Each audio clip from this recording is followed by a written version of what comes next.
सज्जनों तो मित्रों, अंजुमन तरक्की फंक्शन और पंजाब का हफ्तावार पूरी इजलास आगाज करने अज के इजलास की प्रधानगी कर रहे हैं बाएँ बाजू का एक बड़ा नामवर हवाला पंजाबी फिक्शन का एक बड़ा बड़ा नाम जनाब नैन सुख जी असी उन्होंने GM भी कहने अज जनाब सदर थोड़ी इजाजत नाल दो तकलीकात ने हुसैन शम्स राणा उन्होंने पंजाबी गज़ल है और नसीर उन्होंने कहानी तो बाकी इजलास थोड़े है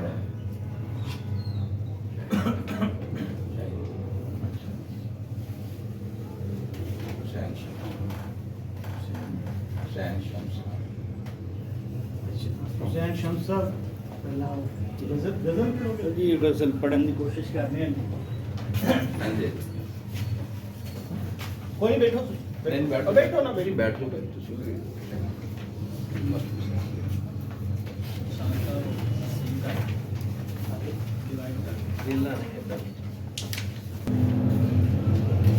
साढ़े सदर की इजाजत नाल गज़ल के चंद खिदमत ने तेरे ते इतबार करन दी चस लईए तेरे ते इतबार करन दी चस लईए अपने हथी आप मरन दी चस लईए मिलन दियां मौजां तो वध के मौत सी ओ अकलापे दे नाल लड़न दी चस लईए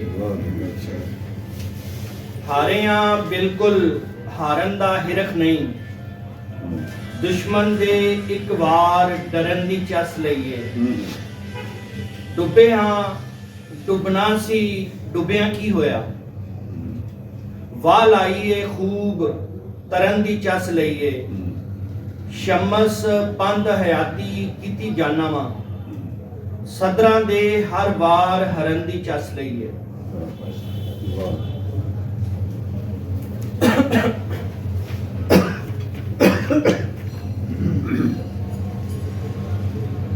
हाँ जी तुसां गज़ल दी चस ते लई होनी सुन के ਇਹਦੇ ਉੱਤੇ ਜਿਹੜੀ ਤੁਹਾਡੀ ਕੋਈ ਵੀ ਉਹ ਤੁਸੀਂ आवाज नहीं आ रही। ਮੈਂ ਕਿਹਾ ਗਜ਼ਲ ਦੀ ਤੁਸੀਂ ਚਸ ਨਹੀਂ ਹੋਏਗੀ ਸੁਣ ਕੇ ਤੇ ਹੁਣ ਇਹਦੇ ਤੇ ਆਪਣੀ ਆਪਣੀ ਤੁਸੀਂ ਰਾਏ ਦਿਓ।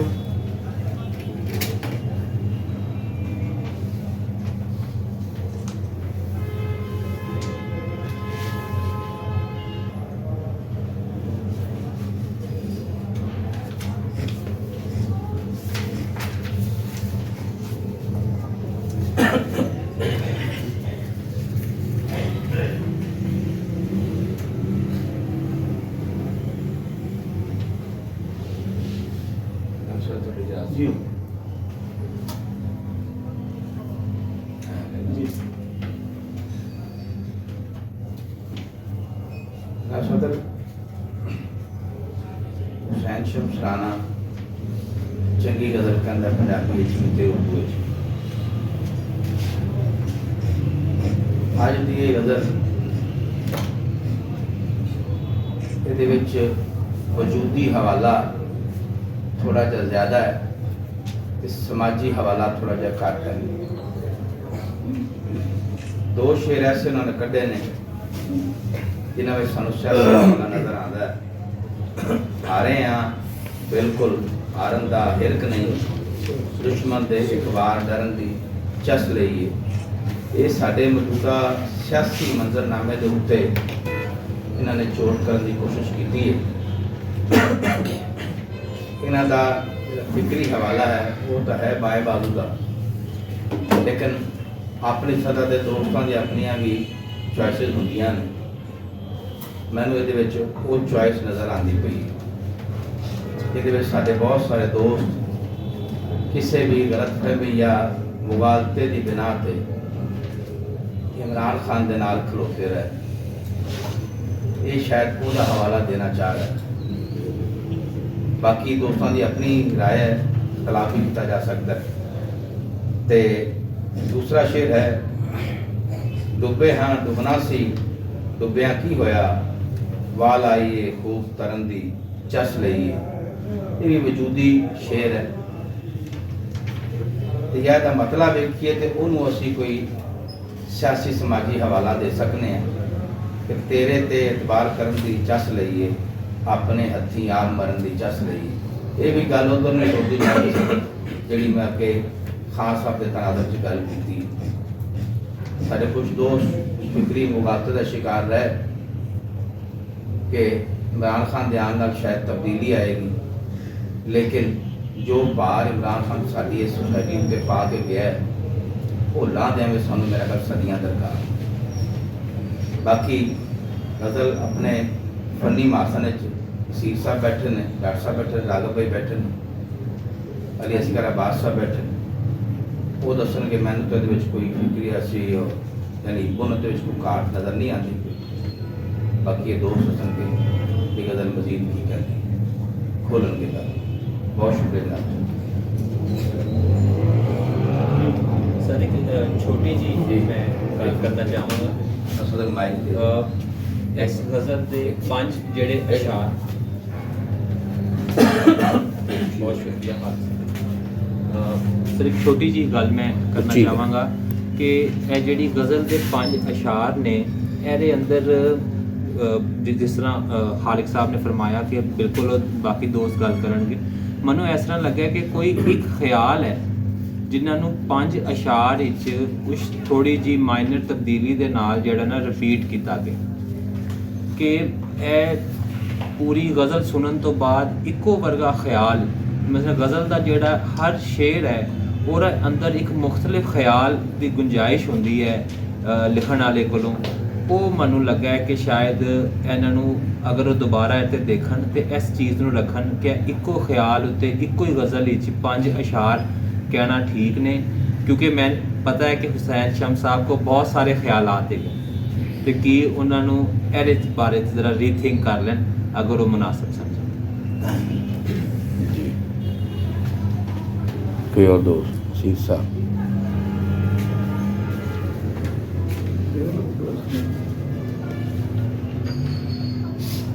जनाब सदर हुसैन शम्स राणा ਜਿਹੜੇ ਨੇ ਉਹ ਹੁਣ थोड़ा माइक ਜ਼ਾਹਿਰ ਹੈ ਅੱਛੇ ਸ਼ਾਇਰ ਨੇ, ਇਹਨਾਂ ਨੇ ਕਾਫੀ ਜ਼ਿਆਦਾ ਆਪਣਾ ਪੈਂਡਾ ਜਿਹੜਾ ਨਾ ਉਹ ਕੱਚ ਲਿਆ। ਹੁਣ ਛੋਟੀਆਂ ਜਿਹੜੀਆਂ ਚੀਜ਼ਾਂ ਨੇ ਉਹਨਾਂ ਮਿਸਾਲ ਦੇ ਤੌਰ ਤੇ ਇਹ ਲੜਨ ਦਾ ਕਾਫੀਆ ਇਹਨਾਂ ਨੂੰ ਇhtiyat ਕਰਨੀ ਚਾਹੀਦੀ ਸੀ, ਨਹੀਂ ਲਿਆਉਣਾ ਚਾਹੀਦਾ ਸੀ। ਰੇ ਦੇ ਫਿਰ ਵੀ ਨਾਲ ਕਾਫੀਆ ਨੇ ਸੀ ਪਰ ਜਿਹੜਾ ਕਰਨ ਤੇ ਮਰਨ ਦੇ ਨਾਲ ਲੜਨ ਦਾ ਕਾਫੀਆ ਇhtiyat ਕਰਨੀ ਚਾਹੀਦੀ ਸੀ ਮੇਰੇ ਨਜ਼ਦੀਕ। ਅੱਛਾ ਫਿਰ ਹੋਰ ਵੀ ਦੋ ਛੋਟੇ ਮਸਾਇਲ ਨੇ।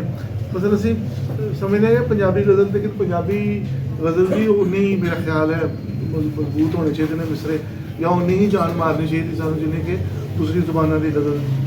ਮਤਲਬ ਇਹ ਹੁਣ ਜਿਹੜਾ ਨਾ ਆਪਣੇ ਹੱਥੀਂ ਆਪ ਕਰਨ ਦੀ ਚੱਸ ਲਈਏ, ਪਤਾ ਨਹੀਂ ਕਿਸ ਤਰ੍ਹਾਂ ਦਾ ਮੁਹਾਵਰਾ, ਅਗਰ ਮੈਂ ਹੁੰਦਾ ਤਾਂ ਮੈਂ ਦੂਜੀ ਵਾਰੀ ਆਪ ਨਾ ਲਿਖਦਾ ਮਿਸਰੇ 'ਚ, ਮੈਨੂੰ ਕਿਸੇ ਹੋਰ ਤਰੀਕੇ ਨਾਲ ਬਣਦਾ। ਹਸ਼ਬ ਹੋ ਗਿਆ ਨਾ, ਮਤਲਬ ਮਿਸਰੇ ਦਾ ਮਤਲਬ ਤਾਂ ਹੈਗਾ ਕਿ ਆਪਣੇ ਹੱਥੀਂ ਮਰਨ ਦੀ ਚੱਸ ਲਈਏ। ਹੱਥੀਂ ਦੇ ਵਿੱਚ ਆਪ ਦਾ ਲਫ਼ਜ਼ ਸ਼ਾਮਲ ਹੋ ਗਿਆ, ਆਪ ਦੇ ਮਾਨੀ ਸ਼ਾਮਲ ਹੋ ਗਏ। ਇਸੇ ਤਰ੍ਹਾਂ ਹਾਰੇ ਆ ਬਿਲਕੁਲ ਹਾਰਨ ਦਾ ਹਿਰਖ ਨਹੀਂ ਹੈ, ਪਹਿਲਾਂ ਹਾਰੇ ਆ ਬੇਕਾਰ ਹੋ ਗਏ, ਬਿਲਕੁਲ ਹਾਰਨ ਦਾ ਹਿਰਖ ਨਹੀਂ, ਇੰਨੀ ਗੱਲ ਹੀ ਕਰਨੀ ਸੀ।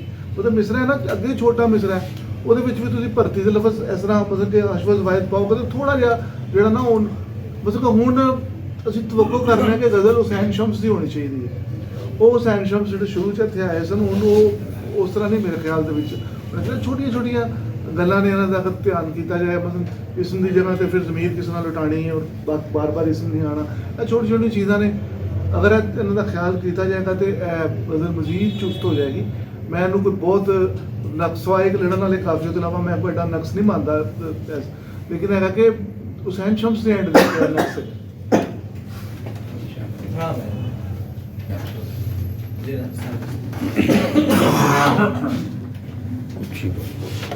जी साहब सदारत की इजाज़त से,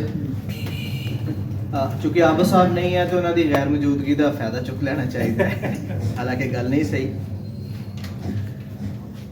नज़म गज़ल में इस तरह देख रहे हैं कि ये राणा साहब की ਅਸੀਂ ਛੋਟੀਆਂ ਇਹਨਾਂ ਦੀਆਂ ਗਜ਼ਲਾਂ, ਛੋਟੀ ਬਹਿਰ ਦੀਆਂ ਗਜ਼ਲਾਂ ਵੀ ਸੁਣੀਆਂ ਨੇ। ਇੱਕ ਕਦਰੇ ਉਹਨਾਂ ਨੇ ਵੱਡੀ ਬਹਿਰ ਦੀ ਇੱਕ ਬੜੀ ਅੱਛੀ ਗਜ਼ਲ ਕਹੀ ਹੈ। ਮੇਰੇ ਖਿਆਲ ਨਾਲ ਇਹ ਅਲਾਮਤੀ ਨਜ਼ਮ ਹੈ अलामती गज़ल है। चस लइए जिस तरह साढ़े दोस्त कह रहे हैं, मेरा ख्याल है कि एहतजाज है एक इंसानी वजूद का, या तुसी मर जाओ या खामोश रहो, तंज है मेरे ख्याल में, जिस तरह राघव साहब कह रहे हैं। एक एहतजाज है और खामोश एहतजाज नहीं है, बल्कि मजमूई तौर पर देखा जाए तो इंसानी वजूद है, बेहिसी है, जबर है, और मजमूई तौर पर जरा इजतमाही जवाल का नोहा है बुनियादी तौर पर गज़ल दे विच। चस लइए वो सारे पहलू ने जेड़े इंसान दे, अगे भी जाके ते चस लइए, खलो के भी चस लइए और डुब के भी चस लइए। मेरे ख्याल ना नज़म का जड़ा फिक्री सब तो वड्डा जड़ा असी देखते हुए है कि ताकतवर जड़ा है वो हमेशा ताकत की गल करेगा, छोटियां नूं रोन के गुजर जाएगा। जिस तरह कि अज तुसीं देख रहे हो साडे असासे जड़े ने बार बार वेचे जा रहे हैं, असीं कौम खामोश हाँ, कुछ भी नहीं कर पा रहे। कानून नां दी कोई चीज़ नहीं इत्थे, इतबार करके वोट देईदा, अगों जाके की करदे ने। ये सारियां चीज़ां इस गज़ल दे गहरे मानियां दे विचों असीं तलाश कर सकते हैं। ठीक है कि दोस्तों नूं नहीं कोई बहुत इचों कोई ऐसी गल लभी, लेकिन मेरे नज़दीक नाल बहुत बहुत वधिया है। अच्छा हुण इसदा एक होर है, देखो खोखले नारे लगदे ने, टीवी ते रोज़ बयान आ रहे ने साबित सुधार, कौम नूं मुबारकबाद दित्ती जा रही कि तुहाडा एहसास असीं वेच के जिहड़ा है ना वो तुहानूं मुबारकबाद दे रहे हैं। किन्ने नारे लग रहे हैं जिहड़े खोखले, अमली तौर पर असीं की हां।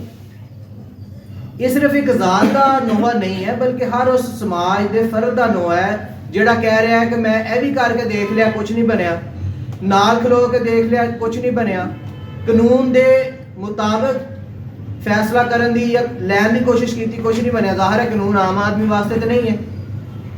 वो जज जिहदियां डिग्रियां जी 25-30 साल बाद पता चलिया जैली है, उन्हें जिहड़े फैसले किए ने किधर जाने ने। वो जी उन्हें चस लई उत्ते बह के मराद दी और इंसान नूं जी चस दी वो किधर जानी, वो साबितदार किसी खाते च ना गई। वो तो चलो उहदे कोल लै लिया, उन्होंने मराद वापस लै ली, घर गड्डी वापस लै ली, बाकी जेडे उन्हें इन्नी हज़ारां लोगों दी जिंदगियां दे फैसले किए ने साबितदार तो कितने जाने ने। वो किहड़ी चस है जिहड़ी खामोश एहतजाज दे सूरत असीं वेख रहे हैं शायर दे, हाँ वो तो सानूं नज़र आ रही है, लेकिन आम समाज दे विच कोई नज़र नहीं आ रही। यानी किसी ने कोई किसी भी पार्टी ने कोई एहतजाज नहीं किया कि तुसीं एहसासा बेच रहे हो, कोई सड़क पे आया होएगा, ज़ाहिर चुके जावांगे मारे जावांगे, कोई इत्थे है ही नहीं। तो मेरा ख्याल है कि रियासती जबर भी है जिहड़ा असी फेस कर रहे हैं। और खामोश लफ्ज़ां ज़ाहिर है कि मैं आर्मी चीफ के खिलाफ नहीं गल कर सकता, ज़ाहिर है मैं घर भी जाना है, लेकिन कोई ना कोई ऐलान दे सकदा ते शायर दे है चीज़ तो मौजूद है पूरी गज़ल दे विच के वो एहतजाज कर रहा है। वो सिर्फ चस लै नहीं रहा, बल्कि तुहानूं दस रहा है कि तुसीं की कीता है 75-78 सालां तो 80 सालां तो पाकिस्तान बनने तो बाद तुसीं की कर लिया, किहड़ी चस लैनी जे होर। असीं साबित सदारत आम इंसान नूं तो रोटी नहीं मिल रही, वो पता नहीं साडे नाल की कुछ कर रहे। बहुत शुक्रिया जी राघव।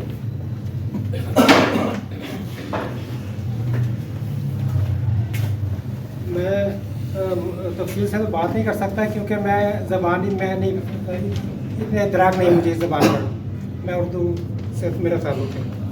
अलबत्ता इसका मफहूम मुझे अभी इन्होंने सुनाया तो उस हिसाब से ये कि जिस हल्के में ये पढ़ी जा रही है अपने मकासद पूरा करती है, क्योंकि वो मकासद इसमें मौजूद है। मतले की पर मैं बात कर सकता हूँ कि जैसे कि खालिद साहब ने कहा ये किसी एक तरफ इशारा है, लेकिन मैं ही समझता हूँ इसकी बुलंदकारी इतनी खूबसूरत है, इतनी जामे है कि इसके बेवकूफ़ सारे शेड्स इसमें हैं। मसलन महबूब तेरे उते एतबार करन महबूब भी है, तेरे उते एतबार करन खान भी है बकौल इनके, और तेरे उते एतबार करन वो निज़ाम भी है, सियासत भी है। और मतलब इस तरह इन्होंने अल्फाज को इसके अंदर डाला है कि बैक वक्त तमाम शेड्स इसमें नज़र आ रहे हैं मफहूम के। बाकी जहाँ तक नसीर साहब ने कहा अपने आप मरंदी, तो मेरा ख्याल है आपके मायने खुद है, तो नसीर साहब इतनी रियायत दें कि अपने हाथों खुद मरने की, खुद को इतना मतलब मायूब नहीं है, ये रोज़मर्रा में चल जाता है। ये दूसरे आपका मतलब खुद है असल में। बहरहाल मैं नसीर साहब की हर बात से एग्री करता हूँ जो इन्होंने एतराज़ात किए हैं दोनों का। हाँ, लेकिन ये है कि मेरा ख्याल है कि इतनी रियायत होनी चाहिए कि अपने हाथों आप ये रोज़मर्रा इस्तेमाल होता है। तो मेहरबानी जी डॉक्टर साहब। जनाब सदर, ਜੀ ਵਾਹ। ਪਹਿਲੇ ਸ਼ੇਰ ਦੇ ਬਾਰੇ ਜੇ ਕਿਹਾ ਜਾਵੇ ਤੇ ਸਾਡੇ ਹੁਕਮਰਾਨਾਂ ਦੇ ਬਾਰੇ 'ਚ ਵੀ ਹੋ ਸਕਦਾ ਹੈ ਕਿ ਵੀ ਆਪਣੇ ਹੱਥਾਂ ਨਾਲ ਆਪ ਹੁਕਮਰਾਨਾਂ ਦੇ ਇਤਬਾਰ ਕਰੀਦਾ, ਹੁਕਮਰਾਨ ਚੁਣਨੇ ਆ, ਉਹ ਫਿਰ ਸਾਰੇ 5 ਸਾਲ ਸਾਨੂੰ ਮਾਰਦੇ ਨੇ ਤੇ ਸਾਡਾ ਅਸ਼ਰ ਕਰਦੇ ਨੇ। ਸਾਡੇ ਨਾਲ ਹਰ ਵਾਰੀ ਇਹੋ ਹੀ ਹੁੰਦਾ ਹੈ, ਸਾਨੂੰ ਕਿ ਸ਼ਾਇਦ ਆਦਤ ਹੀ ਪੈ ਗਈ, ਬਲਕਿ ਹੁਕਮਰਾਨਾਂ ਦਾ ਹਰ ਜਗ੍ਹਾ ਹੀ ਹੋਇਆ, ਸਾਡੇ ਮੁੱਦੇ 'ਚ ਕੋਈ ਜ਼ਿਆਦਾ ਹੀ ਹੁੰਦਾ ਹੈ। ਤੇ ਦੂਸਰਾ ਇਹ ਸ਼ੇਰ ਹੈ, ਡੁੱਬੇ ਹਾਂ ਡੁੱਬਣਾ ਸੀ, ਡੁੱਬਿਆ ਕੀ ਹੋਇਆ, ਵਾਲ ਆਈ ਹੈ ਖੂਬ ਤਰ੍ਹਾਂ ਦੀ ਚੱਲ। ਜਿਵੇਂ ਬੰਦਾ ਇੱਕ ਸ਼ਾਇਦ ਨਾ ਮਨ ਮੌਕਾ ਹੈ ਕਿ ਠੀਕ ਹੈ ਮੌਤ ਤੇ ਆਣੀ ਹੁੰਦੀ ਹੈ, ਬੰਦੇ ਨੇ ਲੜਨਾ ਮਰਨਾ ਜਗ੍ਹਾ ਅਸੀਂ ਲੜੇ ਤੇ ਹੈ ਨਾ, ਲੜਦੇ ਰਹੇ, ਲੜ ਕੇ ਹਿੰਮਤ ਕੀਤੀ, ਹਿੰਮਤ ਨਾਲ ਸਾਨੂੰ ਮੌਤ ਆ ਵੀ ਗਈ ਹੈ, ਕੀ ਹੋਇਆ, ਅਸੀਂ ਆਪਣੀ ਜੱਦੋਜਹਿਦ ਨਹੀਂ ਛੱਡੀ। ਇੱਕ ਅੱਛੀ ਸੋਚ ਲੋਕਾਂ 'ਚ ਹੋਣੀ ਚਾਹੀਦੀ ਹੈ। ਸ਼ਮਝ ਪੰਧ ਹਯਾਤੀ ਕੀਤੀ ਜਾਣਾ ਵਾ, ਸਦਰਾਂ ਦੇ ਹਰ ਵਾਰ ਹਰਨ ਦੀ ਚੱਸ ਲਈ ਹੈ ਕਿ ਹਰ ਵਾਰੀ ਜਿਹੜੇ ਮੇਰੇ ਮਾਯੂਸੀ ਹੁੰਦੀ ਹੈ, ਜਿਹੜੀਆਂ ਮੇਰੀ ਖਾਹਿਸ਼ਾਂ ਨੇ ਉਹ ਪੂਰੀਆਂ ਨਹੀਂ ਹੁੰਦੀਆਂ, ਉਹਨਾਂ ਦੇ ਜਿਹੜੇ ਜੋ ਨਾਕਾਮ ਹੁੰਦੀਆਂ ਨੇ, ਲੇਕਿਨ ਉਸ ਤੋਂ ਬਾਅਦ ਮੈਂ ਇਹ ਨਹੀਂ ਕਿ ਮਾਯੂਸ ਹੋ ਕੇ ਘਰ ਬਹਿ ਜਾਵਾਂ, ਜ਼ਿੰਦਗੀ ਆਪਣੀ ਜਿਹੜੀ ਅੱਗੇ ਵਧੀ ਜਾਣਾ ਵਾ, ਮੈਂ ਆਪਣੀ ਤੇ ਹਯਾਤੀ ਜਿਹੜਾ ਗੁਜ਼ਾਰਨਾ ਤੇ ਹੌਸਲੇ ਨਾਲ ਗੁਜ਼ਾਰਨ ਪਿਆ। ਐਸੀ ਅੱਛੀ ਚੀਜ਼ ਹੈ, ਲੋਕਾਂ ਨੂੰ ਇੱਕ ਅੱਛਾ ਮੈਸੇਜ ਦੇ ਰਹੇ ਨੇ ਸ਼ਾਇਦ। ਜੀ ਰਹਿਤ ਮਾਸਾ ਜੀ।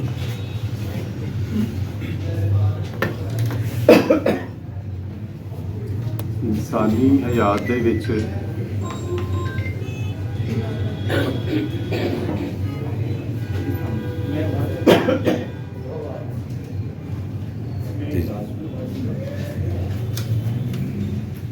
ਇਨਸਾਨੀ ਹਯਾਤ ਦੇ ਵਿੱਚ ਇਤਬਾਰ ਦੀ ਇੱਕ ਇੰਨੀ ਅਹਿਮੀਅਤ ਹੈ ਕਿ ਮੈਂ ਇਹਨੂੰ ਇਸ ਪਾਸੇ ਜ਼ਿੰਦਗੀ ਤੇ ਇੱਧਰ ਇਤਬਾਰ ਦੋਵਾਂ ਨੂੰ ਬਰਾਬਰ ਹੀ ਚਲਾਉਣਾ।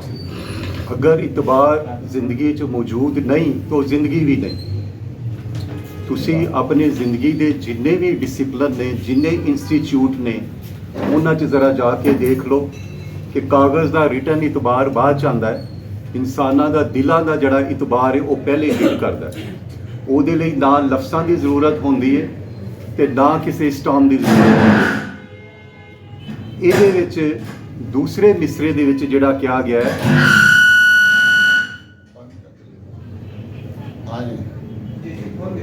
ਜੀ ਇਹਦੇ ਦੂਸਰੇ ਮਿਸਰੇ ਦੇ ਵਿੱਚ ਉਹ ਇਤਬਾਰ ਜਿਸ ਤਰੀਕੇ ਨਾਲ ਡਿਸਟਰੋਏ ਹੋਇਆ ਔਰ ਉਹਨੂੰ ਕਿਹਾ ਗਿਆ ਕਿ ਮਰਨ ਦੇ ਲੈਵਲ ਤੱਕ ਇਤਬਾਰ ਖਤਮ ਹੋਇਆ ਹੈ। ਯਾਨੀ ਪਹਿਲੇ ਮਿਸਰੇ 'ਚ ਜਿਹੜਾ ਮੈਂ ਕਿਹਾ ਕਿ ਇਤਬਾਰ ਔਰ ਜ਼ਿੰਦਗੀ ਪੈਰਲਲ ਚੱਲਦੀ ਹੈ ਔਰ ਬਰਾਬਰ ਹੈ, ਦੂਸਰੇ ਮਿਸਰੇ ਦਾ ਮਾਨੀ ਇੰਚ ਨਿਕਲਦਾ ਕਿ ਜਦੋਂ ਇਤਬਾਰ ਖਤਮ ਹੋਇਆ ਤੇ ਦੂਸਰੇ ਲਫ਼ਜ਼ਾਂ 'ਚ ਜ਼ਿੰਦਗੀ ਵੀ ਖਤਮ ਹੋ ਗਈ। ਇਹ ਬੇਸਬਾਤੀ ਜਿਹੜੀ ਮਾਸ਼ਰੇ ਦੇ ਵਿੱਚ ਔਰ ਜਿਸ ਤੋਂ ਖਾਸ ਕਰ ਅਸੀਂ ਅੱਜ ਕੱਲ੍ਹ ਗੁਜ਼ਰ ਰਹੇ ਹਾਂ, ਸ਼ਾਇਰ ਨੇ ਜਿੰਨਾ ਖੂਬਸੂਰਤ ਅੰਦਾਜ਼ ਨਾਲ ਇਹਨੂੰ ਪੇਸ਼ ਕੀਤਾ ਹੈ, ਬੜੇ ਸਾਦਾ ਲਫ਼ਜ਼ ਨੇ, ਬੜੇ ਮੁਨਾਸਬ ਜਿਹੇ ਲਫ਼ਜ਼ ਨੇ, ਬਹਿਰ ਕਾਬੂ ਵਿੱਚ ਕਾਫੀਆ ਰਦੀਫ ਕੰਟਰੋਲ 'ਚ, ਲੇਕਿਨ ਇਹਦੇ ਮਾਨੀ ਇੰਤਹਾਈ ਗਹਿਰੇ ਨੇ। ਬਹੁਤ ਸ਼ੁਕਰੀਆ ਜੀ। ਜੀ ਰਹਿਤ ਮਾਸਾ।